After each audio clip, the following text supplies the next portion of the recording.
Hello, welcome to Issues and Ideas. I'm Chris DeBello. This is not a pretty picture, and that is certainly an understatement regarding health care and costs. Give you the calendar aspect first. Enrollment is underway. Goes until January 31st of 2026. For coverage beginning January 1st, you have to select a plan by December 31st of this year. Now, here's a breakdown with the expiration of federal health insurance subsidies. Here's a breakdown of how the costs are looking. An average of 16.6% increase in premiums for 2026. That's across the individual market, both on and off exchange plans. The expiration of enhanced premium tax credits at the end of this year. That will compound the rate hikes, winding up with an average cost increase of nearly 175% for people who enroll. We have more than 466,000 New Jersey residents who currently get enhanced financial help. That's who get covered in New Jersey. That represents 91% of all enrollees. We have a record 513,217 New Jersey residents who are in a plan through Get Covered New Jersey. That was for 2025. That marks a 108% increase from when the state launched the marketplace back in 2020. And an analysis finds that the expiration of enhanced tax credits and federally imposed changes to the program, that will result in nearly 60,000 New Jersey residents enrolled in the state marketplace to lose any federal financial help. If tax credits are not extended, New Jersey is going to wind up losing more than $500 million in direct support to residents for health care coverage. This is based on the initial analysis by the State Department of Banking and Insurance. This was back in May they came out with these numbers. The average New Jersey resident receiving tax credits would see their costs go up by 110%, with costs increasing by $1,260 per person per year on the average. Largest increases would be for those nearing the age of Medicare eligibility, average of $4,869 per person if the expanded tax credits expire. Mentioned Get Covered New Jersey, that's the go-to here in the state. State officials are saying the program offers free support from professionals. You can find some help, some guidance, so you don't bail on any kind of health coverage and try to go without. Also, at the final rates for the individual market, on exchange, off exchange, AmeriHealth, they're increasing by 15.5%. Policies with Horizon Plus up 18.1%. Oscar policies up 4.6%. United Healthcare up 18.4%. And Better from WellCare of New Jersey will be increasing rates by 17.1%. So taking all that into context, keep in mind that it was Donald Trump and the Republicans in Congress who failed to see health care as a priority during the government shutdown, while they used people going hungry as hostages. We've all heard the idea about how family is there for us so that one day we can be there for them. Then when that day comes, we learn it could be a lot more challenging than we thought it would be, don't we? But it's our duty, it's our responsibility. How frequently are people finding themselves in the position of being a family caregiver here in New Jersey? What are they being called on to do? What support, what guidance is available for them? Our first guest today is with us to explore all of this. He is the New Jersey State Director for AARP, which has released a report, Caregiving in the U.S. 2025, caring across states. Chris Widelo, how are you today, Chris? I'm good, Chris. Thank you for having me. And learn more about AARP, the obvious AARP.org. You can also download a copy of Caregiving in the U.S. 2025 as well, because it has a lot of valuable information. And, Chris, a report like this, I think, in the position of being a family caregiver and all the challenges, seeing a report like what you've released it can give at least some degree of comfort, knowing that the family caregiver is not in this alone. They do have company. Yeah, they're not alone. In fact, when you look at New Jersey, 25% of adults are providing unpaid care to a loved one, and that comes out to about 1.8 million people in the Garden State that are doing this, and they are certainly something that they love to do, and they want to take care of this loved one. But often it can come with some, it can come with a lot of stress, and but they are not alone, right? Because there are so many other people that are doing this, and so we're really excited for this report that shines a light on this, what is really the invisible backbone of the long-term care system, not just in New Jersey, but across the country. And when we say caregiving, what are some of the elements that entails? It's a lot more than just taking mom or dad to the store every week and making sure there's oil in the tank as the weather gets colder. Yeah, it ranges, right? For some, it may just be that, right? Helping them out, run some errands, bring in the mail, provide a meal. But for many, it is much more significant, right? We're talking things like helping with activities of daily living, like, feeding, bathing, basic, things so that person can remain in their home and community where they want to live, right? People don't want to necessarily go to a institutional setting. They prefer to be in their homes, in their community, where not only are they, not only where they want to be, but also the care, but also, it's not just... It's not the basics. I mean, some of the stats from the report here, 54% help with medical or nursing tasks. And you mentioned how this is unpaid caregiving, which if you look at the states in the report, there's every state that's spotlighted in the report. The numbers are fairly consistent as far as the percentage. It's around 25% plus or minus a couple of points, and the unpaid percentage is hanging around the 85% percentile, give or take a point. But in these tough economic times, to have that extra economic hit on your own budget, but you're doing it out of love, obviously, to the point where there's 21% that provide care 40 hours a week or more. I mean, we're talking a second full-time job for all intents and purposes. For many, it is. For many, it is a second full-time job. And you talk about the expense. So 80% of caregivers are often are paying out of their pocket to help meet the needs of a loved one. So that can be about $7,200 a year. And then when you think about the care that they're providing and the value of that care. So in New Jersey alone, the value of the care that an unpaid caregiver is providing is valued at $17 billion a year, which is significant. And that would create an incredible catastrophe for most states if they had to figure out how to provide paid care to do that. So our caregivers are not only providing a great cost savings to many states, and including here in New Jersey, but they're also often paying out of pocket for different expenses. And like you said, that can be a really difficult to balance your own life and that of the person you're caring for. And when you look at the average caregiver, they're often a woman in their 40s caring for their mom, and they probably also have a family that they're in a career that they're trying to balance as well. So that is not easy.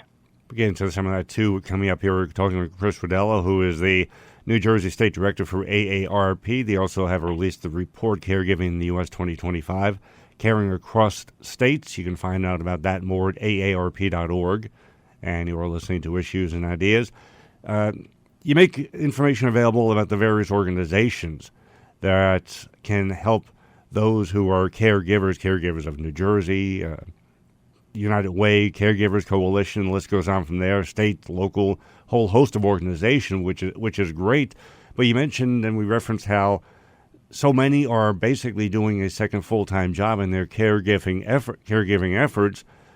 A lot of times I can imagine them putting their jobs at risk. I mean, family first is really what you always hope you can do, but with the load that this becomes sometimes, that probably is not always going to be a possibility, is it?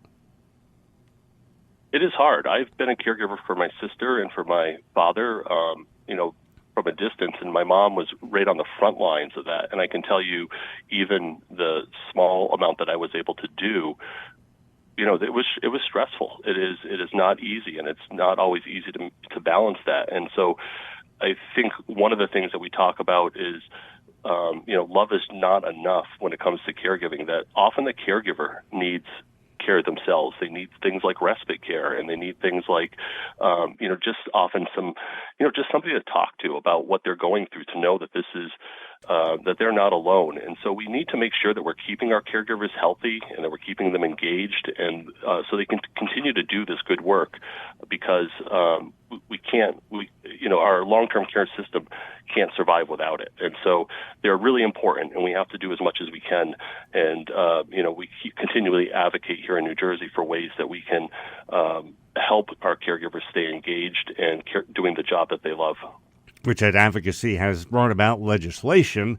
We all know the legislative process can be slow at best, but when you look at expanding paid family leave, that's A3451 and S2950, and increasing support for family caregivers, A1581 and S2303, the connection has been made between the needs and a possible solution. How user-friendly is the state legislature when it comes to the issue of caregiving in New Jersey? So one of the things that we are focused on is the expansion of paid family leave. Although there is a law on the books, it does not apply to people who are working for a company that have 30 employees or less. And we're really very excited that the governor-elect has made caregiving a priority, and so we are really excited to start working with her in the new year on priorities around caregiving.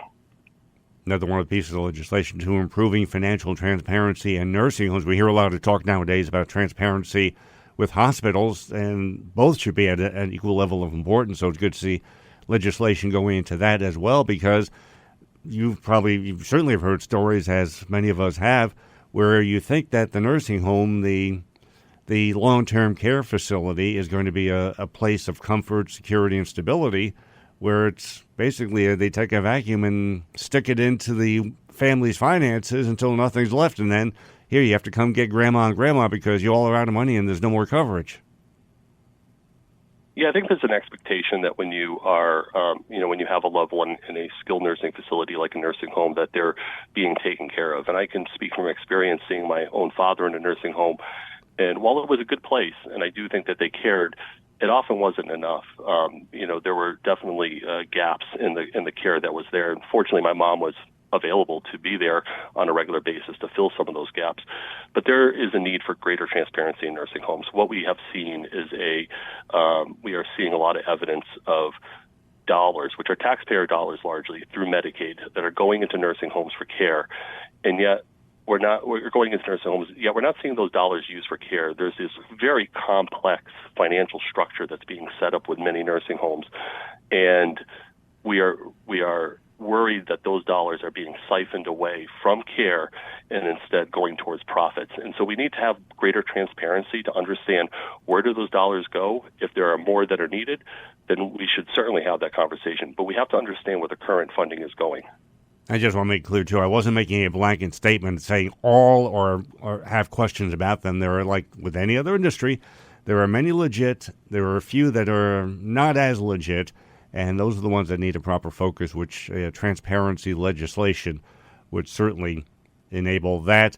So if you are one of those very special family caregivers and you think that it's a tough haul, well, it is. You certainly know that firsthand, but you're not in it alone. And what AARP provides through statistics like in their report, Caregiving in the U.S. 2025, Caring Across States, their advocacy and the information education, and really a team, their efforts, their work, their knowledge becomes a part of your team to make sure that you can do what you need to do for your loved one for as long as you possibly can or have to. Find out more at AARP.org. He is the New Jersey State Director for AARP. Chris Widelo. Chris, thanks for the comfort and the support you give people in challenging times in so many ways. Thank you so much for being here today. Thank you so much for having me, Chris, and shining a light on this issue. It's time for that great holiday tradition, adding to the balance you owe on your credit card. Well, you can cushion things a bit if you have one of those credit cards that gives you a cashback reward based on how much you spend and what you buy. However, this could be the last holiday season where using those and Other types of credit cards will be as simple and convenient as you've grown accustomed to. Thanks to a recent lawsuit settlement, merchants can now be, let's say, more selective with which credit cards they accept and what the cost of card use could wind up being for you, the consumer. Here to examine what this lawsuit was all about and the potential impact on you is Director of Finance Policy, Senior Fellow with the Competitive Enterprise Institute, John Berlau. How are you today, John? Thanks, Chris. It's always a pleasure to be on and talk about what we're doing at the Competitive Enterprise Institute, CEI.org. And this is one of those complicated issues that you are making great sense of. And like John said, the website learn more about this. And the other focus of Competitive Enterprise Institute is indeed CEI.org. We have that link at our homepage as well. This one of the two sides in this lawsuit had to be determined because this took about 20 years to get to this point. What's the background on all of this? The background, it's a very interesting background. They were saying that Visa and MasterCard itself were a competitive threat, but there wasn't really interested in the settlement isn't doing, if that's the case, of breaking them up. It's instead charging of a forced reduction in the settlement enforced by the courts of fees they paid, the processing fees called the interchange fees by about 10 basis points. But what we've seen has happened before when, like with debit cards and like proposals with credit cards, is that usually those shifts of, processing credit cards and things like fighting fraud and the technical infrastructure are transferred to consumer in the terms of more fees and, in this case, probably fewer rewards. I'm looking at this as I started doing the background study for this, and in a way, this is not totally new to the consumer world because mainly among smaller businesses, like a diner by me, for example, if you're going to pay with a credit card versus cash, they tack on, I think it's a 1.5% or 2.5%. Is that in effect what's going to be happening now through this decision, just on a wider scale? Well, on a wider scale, with even more confusion, a merchant could still have that, but you could whip out, your premium credit card, your regular credit card, your whole consumer or business credit card, and they could either say we don't take that, or we're adding on, specific surcharges for that card, because this allows them under the honor all cards agreement, which the credit cards would negotiate with their retailers that took them, to reject certain types of credit cards. So you don't know, even with a sign that's saying there's a surcharge for credit card, if they would even take your other credit card or how much they would be charging for a specific credit card until you pay your bill, which is someplace like, especially like you mentioned a diner, a gas station, you can't put gas in the back of the tank. It's going to cause a lot of confusion and potentially raise costs for consumers. Well, if you're impatient waiting in line at a checkout counter, you're about to walk into a hell by the sound of this thing. Yes, yes, it is, and people like you mentioned with adding to your credit card bill, even if you pay your bills on time, for the rewards, it's going to affect those credit card holders too. And plus, this is not some of the retailers have said this is not the end of it. They want the government to basically force down these fees, which again is kind of Walmart. It could end up some of the big retailers would be paying less fees, whereas consumers would get fewer rewards, fewer airline rewards, and may have to pay more of consumer bank fees. The settlement divides credit cards into now three categories. So a credit card is not always going to be a credit card in a manner of speaking. It's commercial cards, premium or rewards cards, and standard no rewards cards. I'm thinking, obviously a majority of Americans have some sort of credit card. Is one demographic of card going to be more immune than others? What's going to be the impact of that three-card division now, three-card Monte, I guess we can call it? Well, it'll be interesting to see, but sometimes the cards with more rewards, the merchants might have to pay more fees. You have to pay more fees now. The trade-off is, that they get more business, and also generally with credit and debit card processing, they reduce things as some of their own costs, like with check fraud or a check that will bounce and things like that. That's all taken care of. But they're gonna. So yeah, some of the reward cards like that people use, for every income category, middle class, grandparents to fly home for the holidays to see their grandchildren are going to see, either surcharges or outright rejection of the cards now from more retailers because of the settlement. There are certainly federal laws that oversee the credit industry at all aspects. I never knew there were so many elements too. You always wondered who is paying what in the credit chain, or dominoes as they fall over. How does this lawsuit and the settlement line up with current federal laws overseeing the credit card industry?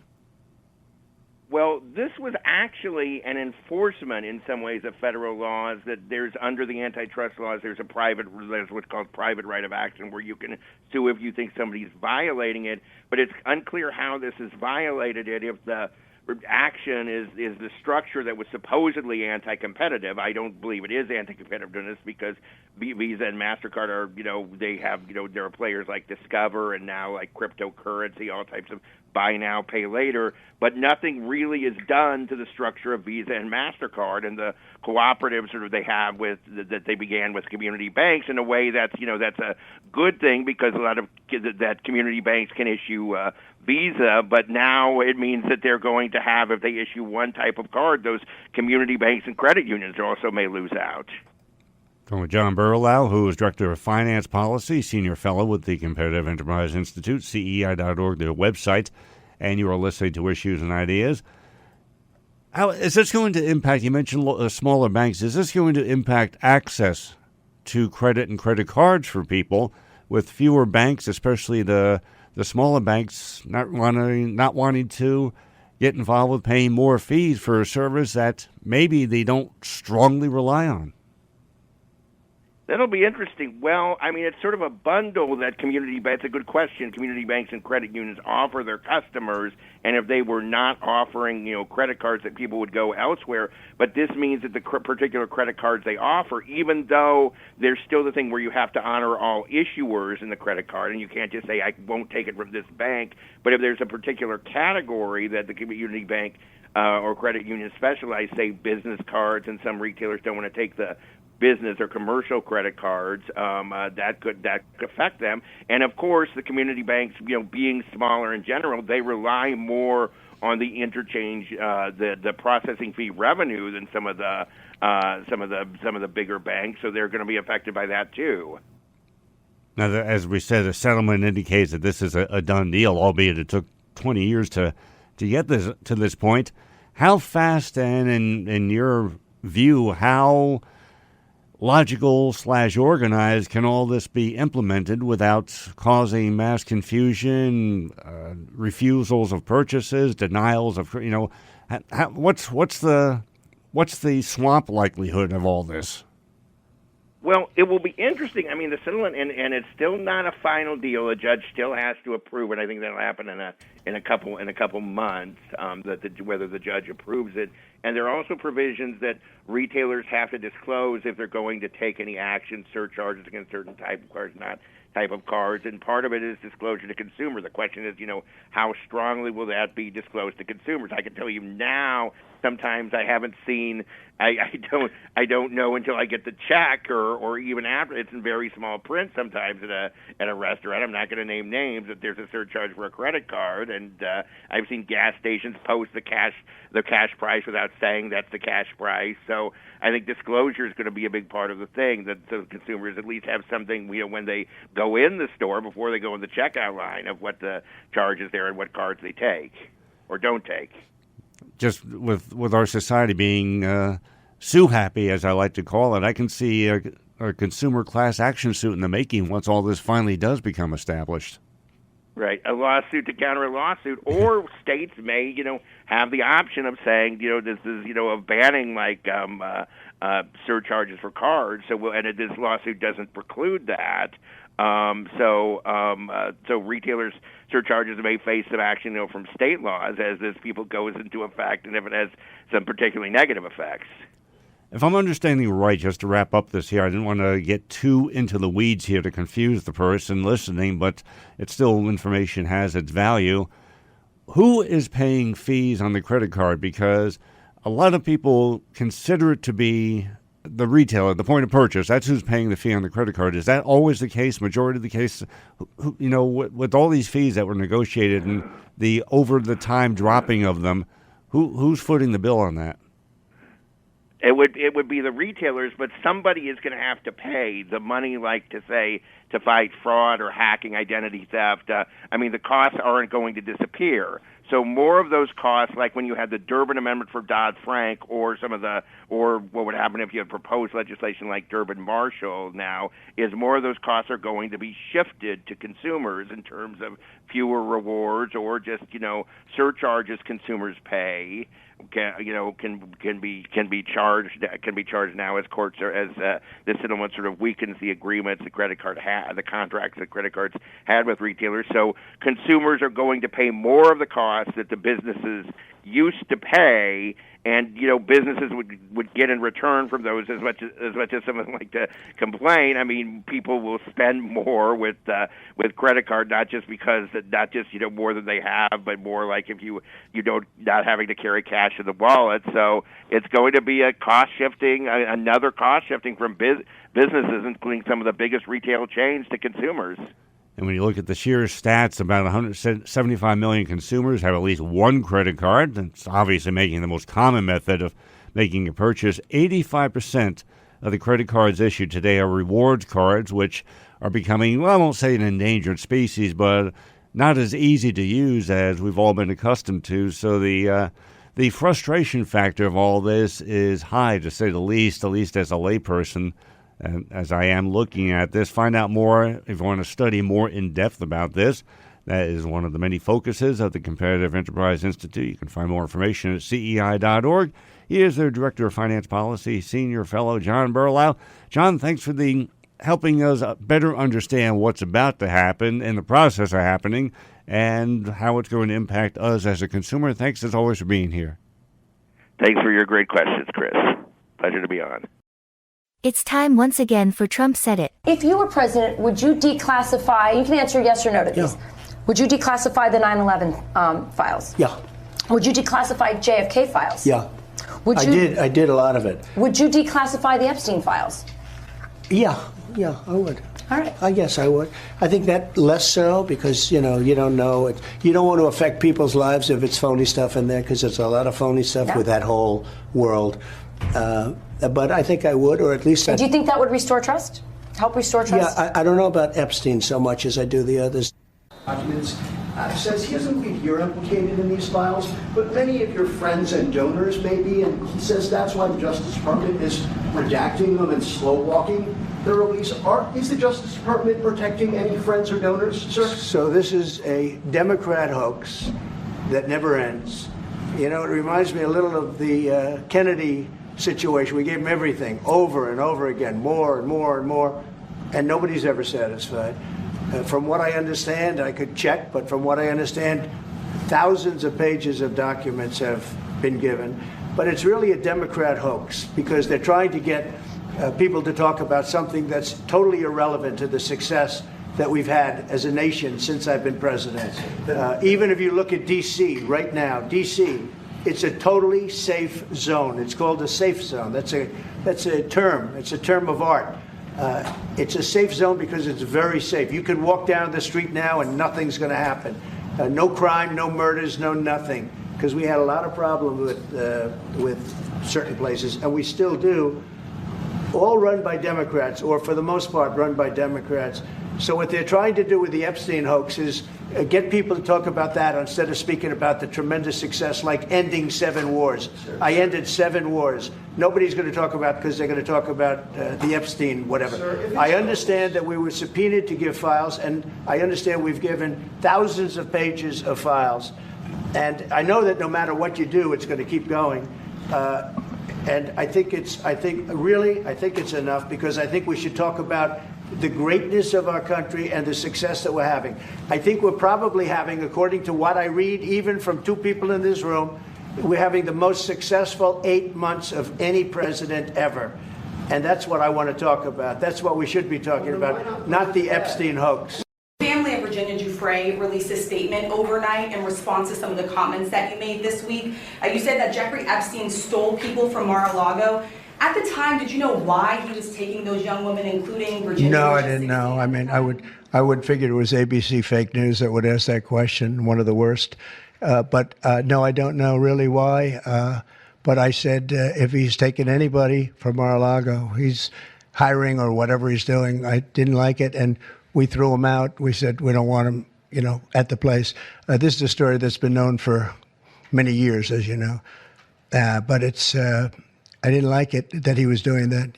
Mr. President, we didn't completely rule out a pardon for Ghislaine Maxwell when you landed. Is that something you would ever consider, and why? Pardon for who? For Ghislaine Maxwell. Well, I'm allowed to give her a pardon, but nobody's approached me with it. Nobody's asked me about it. It's in the news about that aspect of it, but right now it would be inappropriate to talk about it. This past week, Donald Trump called the affordability issue, his choice of words now, a hoax. Said that several times this past week, come to think of it. Well, let's examine whether or not it is a hoax by comparing the cost of Thanksgiving food items this year versus last year. Let's start with the obvious. Turkey, seeing an increase from last year of 39.9% in the price of turkey. If you're into beef roast for Thanksgiving, that's up 18.4%. You've probably noticed this. The price of coffee has increased 18.9% versus this time last year. Biscuits and rolls, 3.9%. Fresh vegetables, they've increased 2.8%, while canned vegetables, this year versus last year, up by 4.9%. Well, a little good news. Price of pies, that's only up 0.4%. Even better news, price of wine down 1.2% versus this time last year. Trump might be saying, well, those numbers are a hoax. What was my source for these numbers? The Trump administration's USDA and Bureau of Labor Statistics. So if Donald Trump thinks that the affordability issue was a hoax, that makes him a real big turkey. All during the 2024 presidential campaign, Donald Trump repeated a list of promises, many of them day one promises, that he said would put America first. Now, I know we're only 11 months in with his second term of office, but let me ask you a question. How's he doing with those promises? When you look at what Trump's focus has been, has it been addressing your concerns and your priorities? Is Trump truly putting America and what matters in America first? Joining us to discuss this, as he did in a recent column for the Daily Caller, called With Gaza Deal Done, Asia Trip Over, Time for Trump to Turn Inward or Else, is senior analyst for the Coalition for a Prosperous America, Kenneth Rapoza. How are you today, Ken? Hey, I'm doing well. Thanks for having me on. And website for Coalition for Prosperous America is prosperousamerica.org. We do have that at our homepage as well. I could name the polls, but it's really not necessary because they're all basically in the same ballpark, give or take a point. When it comes to domestic issues, Trump is not even close to scoring even 50-50 split, is he?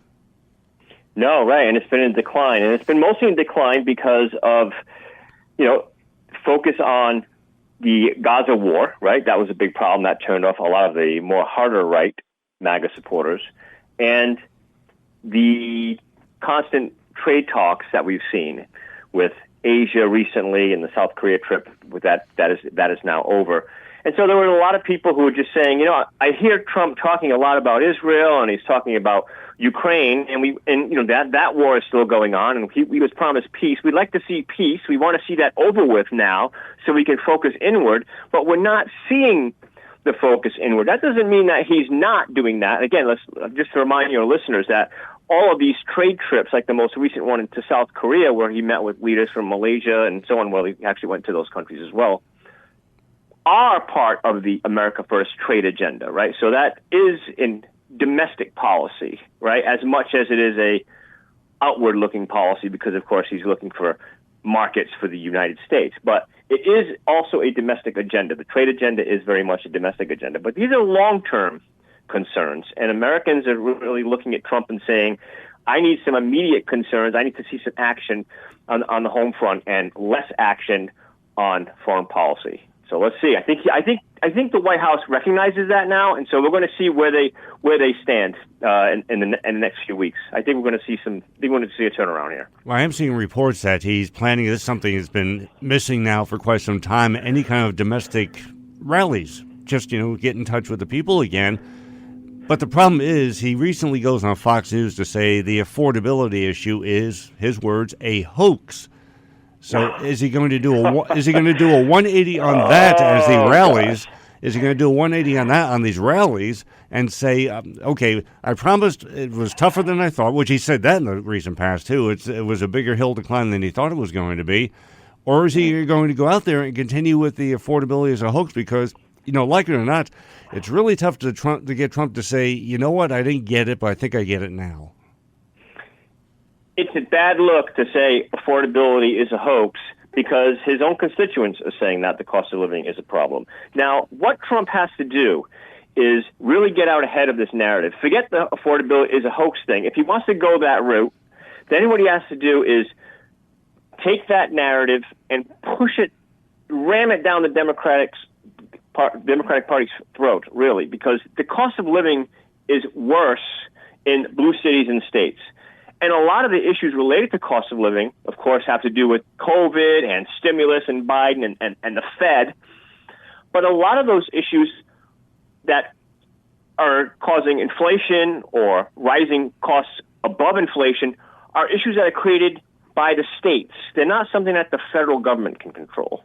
Trump has very few levers that he can control to lower the cost of living in the United States immediately. The only one I could think of would be the Fed. The Fed has to lower rates, for example, but that would be mostly beneficial to homeowners, right? If your credit card rate is 26%, you have $10,000 revolving debt on it, and it goes to 24%, that's not a big deal. But if you're a homeowner and your mortgage is 5% and it goes down to 3%, that is a huge deal for refinancing. You're saving hundreds of dollars a month in dead money just in insurance rates. But these are things, again, that are up to the Fed to do. So there is a cost of living issue, absolutely, but what Trump should do is get out ahead of it. Him and his surrogate should get out ahead of it and remind people that the cost of living issue is really something that we're seeing more in Democratic cities and states. And what have they done about it recently? And let them see what kind of answers they can come up with. Dr. Kenneth Rapoza, who is a senior analyst for the Coalition for Prosperous America, recently wrote a column for the Daily Caller. With Gaza deal done, Asia trip over, time for Trump to turn inward or else. We'll get to the or else in a moment here. Website, prosperousamerica.org, and you're listening to Issues and Ideas. We talk about the economy, affordability, healthcare. We've heard this might be the 7th anniversary now of Trump saying that, well, I'll have an alternative to Obamacare released in 2 weeks. Well, because that's not a red issue, that's not a blue issue, that's an everybody issue right now. Absolutely, and let's not forget that in his first go around as president, he was promised by the likes of Paul Ryan that we as the Republicans have a better version of Obamacare, and we're going to make it happen. And then Trump said, "Great." He believed them. He believed the Republican leadership and said, "Let's do it. Show us." And Paul Ryan had nothing except narrative. And so we are where we are today because of the Democrats, because of the Republicans. And the reason why the Affordable Care Act, I didn't even know this, has survived is because of subsidies. And when those subsidies were eventually let to sunset, as Democrats and Republicans both agreed would happen, we've seen the people who rely on that policy, mostly the self-employed, right? But again, that might include small businesses like a pizza shop, right? Right. The guy who owns that, and what he has to pay for his health insurance now is going up, as opposed to someone who works for GM who has large group insurance policies where prices aren't so affected by the Affordable Care Act. But those other guys, the pizza shop owner, yes, his insurance is going to go up because the subsidy has gone away. And so that's a big cost of living issue. I really don't know what the solution is to that in particular, but I think that if you're Republican or Democrat and your health insurance went from $300 a month to $800, or in some cases I'm hearing on social media, true or not, $1,000 to $3,000 a month, that's unaffordable. And if people are looking at that, again, all for the rest of 2026, that is a huge problem for Trump, because that will, Democrats are always going to be the ones who come out and say, let's put the subsidies back on, let's do this. They won't be seen as the guys who caused the problem. It'll be mostly the Trump administration that will be seen as the problem. So I don't know what they're going to do about this, even though Trump has talked about it. Let's not forget, he said this, I think, yesterday or the day before in the Oval Office. He wants to come up with new pricing plans for insurance so people could negotiate directly with insurance companies rather than going through the ACA. So we'll see how that works out. But it's a huge problem. It's a huge part of the cost of living, and a huge part of inflation overall is health services.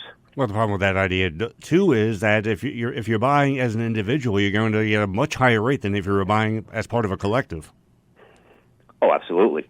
Yep. I asked my own insurance company what was going to happen, because I was hearing all these horror stories about the Affordable Care Act and what was going to happen to mine. And mine is not going up, but I have the big group plan, so I don't have to. I don't have to worry about it.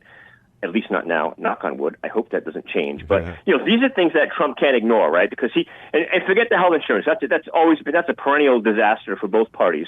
And again, Obama got the Obamacare thing, but that was surviving on subsidies that it was unsustainable. Subsidies paid for what? It seems like subsidies paid for 2/3 of the cost of the insurance. Which, that's ridiculous. Now you're going to take that subsidy away. You almost can never take it away, because there's no person in the world that can afford to have their insurance go up 75%. That's just not sustainable. No one's going to appreciate that. So, but there are other costs, and the costs that Trump can deal with, really, his hands are tied. A lot of it comes to the states, down to the states, like electricity costs and so on.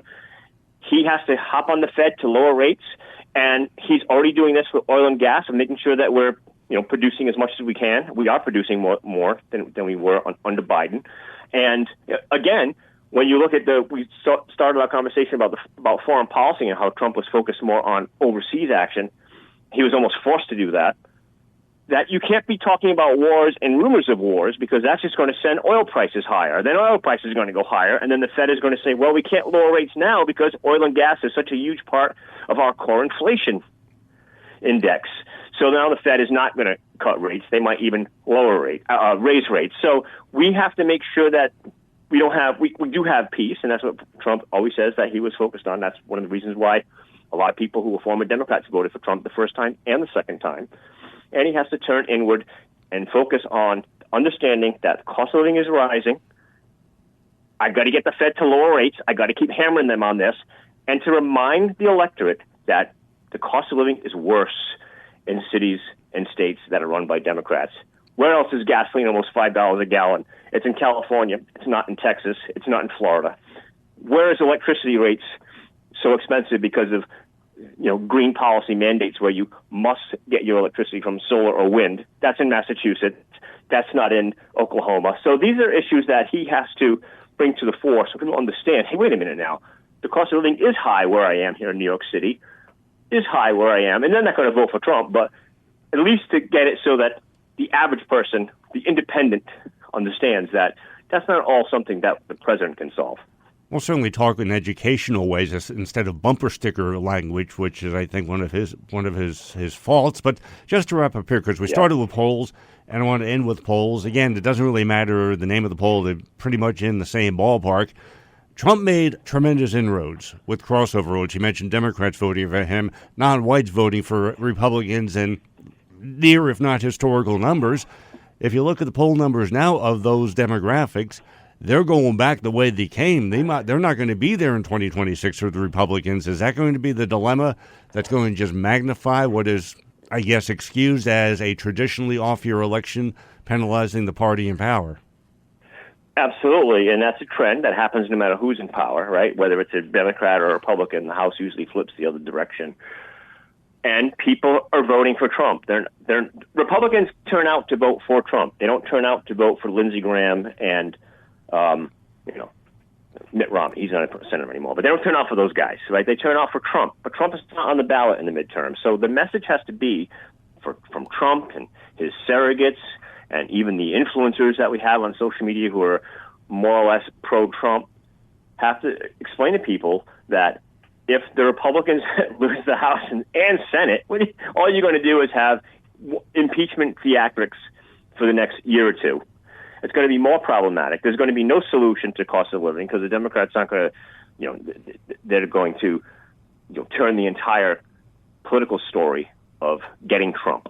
That's going to be the whole story again. We did that already. We went through this already. If everybody remembers, in 2017 and 18, it wasn't helpful.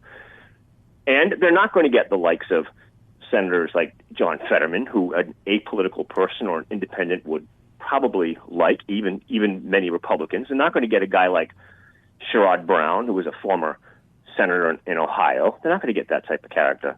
They're going to get, hard left, progressive activists who are going to be taking those seats.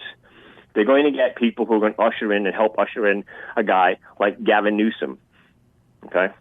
So, in a state that has the most rabid social inequality of all 50 states, $5 gasoline. Well, now I think it's $4.60 because it's come down like the rest of the nation, but still about $1 more than everybody else. This is who we're going to get. So I think people have to understand that if they don't go to the polls in November, and we'll see how that works out, the trend already is against the Republicans because that's how it is, no matter who the president is. But if they don't turn out and the Democrats win, then they know what they're going to get. And they're going to get years of impeachment stories and the America First trade agenda likely stalled. So that demonstrates Kenneth in his article, the or else part. You can read the whole article over the Daily Caller. With Gaza deal done, Asia trip over, time for Trump to turn inward or else. He is also senior analyst for the Coalition for a Prosperous America. ProsperousAmerica.org, their website. Kenneth Rapoza, thank you for your educational insight today. A pleasure talking to you, sir. Likewise. Thanks for having me on. Reading from John chapter 18, verses 37 and 38. Pilate therefore said to him, Jesus, are you a king then? Jesus answered, you say rightly that I am a king. For this cause I was born, and for this cause I have come into the world, that I should bear witness to the truth. Everyone who is of the truth hears my voice. Pilate said to him, what is truth? During that encounter, Pilate completely missed the point Jesus was making. Jesus speaks of the truth. Pilate responded by asking, what is truth? Meaning a truth. That's like asking, where's a dog versus where's the dog? You're looking for something specific because that's all that there is.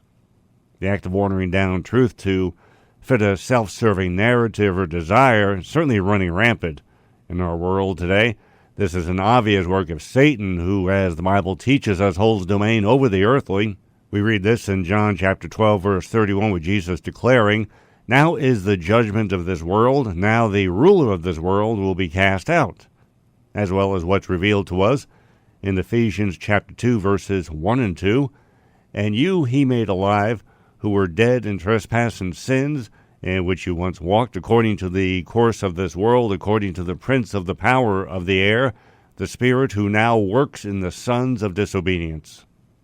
As we've certainly seen lately, someone who is trying to deflect, deny, build themselves up, put down opposition, will call their beliefs, their excuses, their outright lies to be a truth. Jesus warns us in Luke chapter 11, verse 35, not to fall prey to any of this. Therefore take heed that the light which is in you is not darkness. So let's take the question that Pilate asked Jesus, ask it correctly, and see if we can determine the answer. So the question before us is, what is the truth?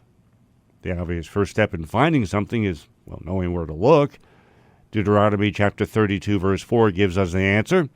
He is the rock, his work is perfect, for all his ways are justice, a God of truth, and without injustice, righteous and upright is he. Now that we've established our destination, we need to learn the route to get there. That's given us by Jesus in John chapter 14, verse 6. Jesus said to him, I am the way, the truth, and the life. No one comes to the Father except through me. Jesus also gives us the means by which to get to our destination. Staying in John, let's go to John chapter 4, verse 24. God is spirit, and those who worship him must worship in spirit and truth. Even though the darkness that flourishes in the world today makes it feel like the truth will be denied and suffocated, Psalm chapter 85, verse 11 gives us a promise for us to hold on to. Truth shall spring out of the earth, and righteousness shall look down from heaven. As I said earlier, we see those who are pushing a truth appear like they're actually succeeding, reaping glory, admiration for their acts. During your journey to the truth, you will continue to see many more of those. It can make things confusing, even discouraging. But just as a reliable road under us allows us to continue our travels, Romans chapter 1, verses 5 through 9 reminds us of the pothole-filled road and rusted bridges those are traveling on.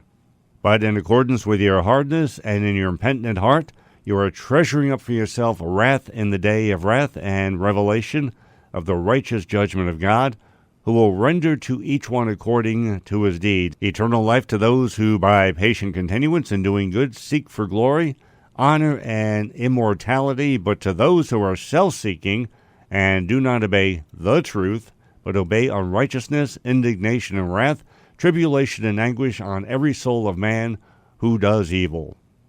And it's also important to remember that you're not making this journey alone. No, you're not. The Holy Spirit's called shotgun. Reading here from 1 John chapter 3, verse 24, Now he who keeps his commandments abides in him, and he in him, and by this we know that he abides in us, by the Spirit whom he has given us. When you take a journey, you like to buy things, don't you? Souvenirs along the way, something you want to add to a collection perhaps. Then after a while you start to think, you know what? Instead of on the shelf, that will look better for sale on eBay. Well, that's not what will happen with what you'll be buying on this journey. Reading from Proverbs chapter 23, verse 23, Buy the truth and do not sell it. Also wisdom and instruction and understanding. So if you want a purpose for this journey, it's to seek the same for your spiritual life and eternity that we do in our courts of law. The truth, the whole truth, and nothing but the truth. Don't forget to check out our website, issuesandideasradio.com, where we have more information about the guests who joined us here on the show today. And even though SNAP benefits have been restored, technically they haven't been received by everyone yet. So we have a link for you to find a local food pantry that's near you to further assist you in the interim. And if things are working out for you and you'd like to help a local food pantry, then you're invited to find your local food pantry. That way you'll find that and a lot more at issuesandideasradio.com. Always thankful and grateful for your time and your attention. It's always very important and valuable to us. Look forward to being with you right here this time next week for our next edition of Issues and Ideas.